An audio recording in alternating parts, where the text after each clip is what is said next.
අයිබෝන් ඉරානයේ ඇතුළු මේ මැද පෙරදිග කලාපයේ ඇතුළත තියෙන යුද්ධමය තත්ත්වය යලිත් ඇතිවීමත් සමග අපිට හිතුණා මේ ඉරානයේ 1979ට පෙර සහ පසුව අපිට මේ ඉරානය කියන්නේ මේ කුමන වර්ගයේ රටක්ද කියලා හඳුන්වා දෙන්න.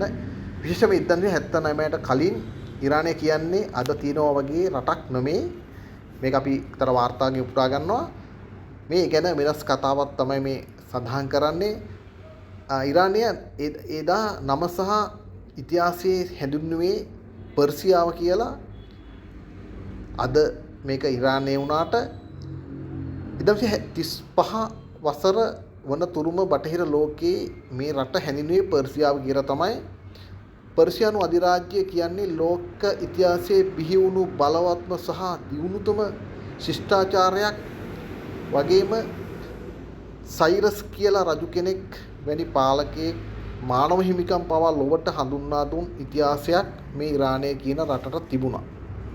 ඒ අපි කියන්නේ 1979ට කලින් 1935 කාලේ ඒ සිදුවීමක් ඒක. ඒ වගේම අතීත ආගමික පසුබිම ඉස්ලාමයට පෙර මේ 1979ට පෙර අද ඉරානය ඉස්ලාමීය රටක් වුණාට ඉස්ලාමී ධර්මය පැමිණීමට පෙර කිස්සු වර්ෂ 7 වන සියවසට පෙර පර්සියාවේ ප්‍රධාන ආගම වුණේ සොරස්ට්‍රියානු දහම කියලා ආගමක්.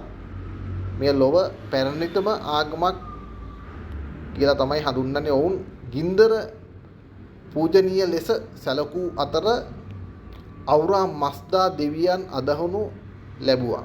අදටත් ඉරානයේ යම් පිරිසක් මෙම ආගම අදහන අය මේ ගිනිදැල් කෝවිල් තවමත් ඉරානයේ ඉතුරු වෙලා තියෙනවා කියලා තමයි සඳහන් කරන්නේ. ඒ වගේ පිරිසක් එදා ඉරානයේ ජීවත් වුණා ඉස්ලාම් ධර්ම මේ රටේ ස්ථාපිත වෙන්නට ඉස්සරලා. ඒ වගේම 1979ට පෙර යුගයේ මෙන්න මෙතන තමයි ගොඩක්ම අය පුදුම වෙන තැන. 1979 ඉස්ලාමීය විප්ලවයෙන් පෙර ඉරාන පාලනය කරේ ෂා රජු කියලා රජ කෙනෙක් තමයි පාලනය කරේ. එදා ඉරානය කියන්නේ ආසියාවේ තිබුණු යුරෝපයක් වගේ රටක්. කියන්නේ හැමදේම බටහිර ක්‍රමයට තමයි ඉරානයේ එදා තිබුණේ.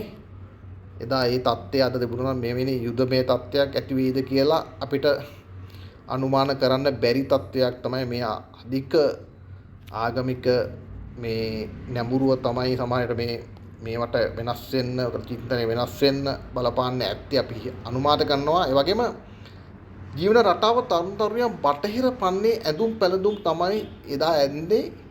ඇඳගෙන නිදහසේ තමයි ඒගොල්ලෝ සමාජයේ හැසිරුණේ.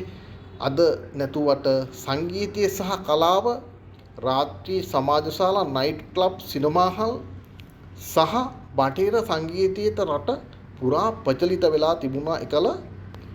ඒ වගේම කාන්තාවන්ට නිදහස, කාන්තාවන්ට හිස්සාවරණ හිජාබ් අනිවාර්ය වුණේ නෑ එදා. උන්ට පිරිමින් හා සමාන ඕනෑම තැනක රැකියාවේ කිරීමේ නිදහස එදා තිබුණා 1979ට පෙර. විප්ලවය සහ පාලන ක්‍රමය වෙනස් වීම 1979 දී සියල්ල කනපිට පෙරළුණා. අයතුල්ලා රුහුල්ලා කුමේනිගේ නායකත්වයෙන් ඉස්ලාමීය විප්ලවයක් හටගත්තා. එතකොට මේ පාලනය කරපු එදා පාලනය කරපු ෂා කියලා රජු කෙනෙක් රටින් පලා ගියා. වසර 2500ක් පැවති රාජාණ්ඩු ක්‍රමය අවසන් වී ඉරානයේ ඉස්ලාමීය ජනරාජ්‍යයක් බවට පත් වුණා මේ විප්ලවයත් සමග. ඒක තමයි ප්‍රධානතම කාරණාව. මේ රටේ නීතිය සහ ඉස්ලාමීය ශරියා නීතිය ක්‍රියාත්මක වුණා. අර බටහිර ක්‍රමය සම්පූර්ණයෙන්ම වියකිලා ගිහිල්ලා ඉස්ලාමීය කියන ඒ අන්තවාදී ක්‍රමයට මේගොල්ලෝ හැඩ ගැවුණා.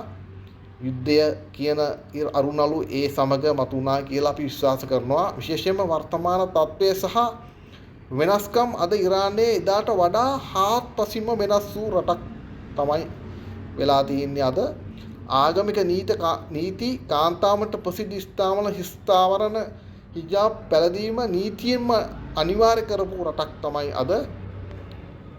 අපි විශේෂයෙන්ම හිජාබ් කියන ඒ ආවරණය තහනම් කරපු රටවල් ගැන ඔයාලට අපි හඳුන්වලා දීලා මීට කලින් අපේ වීඩියෝ වල මත්පැන් සහ බටහිර විලාසිතා බොහොමයක්ම පහන්චි පනවලා මේගොල්ලෝ තියෙනවා. අධික නීතියක් තමයි ක්‍රියාත්මක වෙන්නේ. ඒ වගේම පාලනය රටේ ජනාධිපතිවරයෙක් සිටියත් උපරිම බලයක් සහ හොඳටම බලය පිහිටලා තින්නේ ආගමික නායකයාට තමයි. ඔය ආධ්‍යාත්මික නායකය කියන්නේ ඔහුට තමයි. ඒ වගේම සමාජ බාහිර ඒ වගේම සමාජ බාහිර ලෝකයට දැඩි නීති පිනුනත් ඉරාන ජනතාව අතිශය උගත් සහ ආගන්තුක සත්කාර අතින් ඉතාමත්ම ඉහළ තත්ත්වයක සිටිනවා කියලා තමයි වාර්තා වෙන්නේ. හොඳ අධ්‍යාපනයක් ඔවුන්ට ලැබිලා තියෙනවා කියලා තමයි සඳහන් වෙන්නේ. ඒ වගේ සම්බාධක මැද වුවත් ඔවුන් තාක්ෂණය සහ අධ්‍යාපනය අතින් ඉදිරියෙන්ම සිටින රටක් තමයි. එදා පර්සියාව ලෙස ලෝකයම පාලනය කර පසුව බටහිර පන්නයට හැඩගැහුණු අද දැඩි ආගමික රාමුවක් යටතේ ඉරානය කියන්නේ කාලයක් එක්ක අන්ත දෙකකට මාරුණු අපූර්ව රාජ්‍යයක් ලෙස හැඳින්වන්න පුළුවන්. අපි ඔයගොල්ලන්ගේ අදහස විපසන්න කැමතියි. ඇත්තටම 1979ට පෙර තිබුණු ඉරානයේද හොඳ, දැන් මේ අධික නීති රාමුවක් යටතේ මුස්ලිම්කරණයට ලක් වුණු ඉරානය ගැනද කියලා. මේ යුදමය තත්ත්වය ඉක්මනින්ම මේ මැදපෙරදිග තත්ත්වය, මැදපෙරදිග පාඨකයන් තියෙන මේ ගැටුම්කාරී තත්ත්වය ඉක්මනින් පහ වෙන්න කියලා අපි ප්‍රාර්ථනා කරනවා.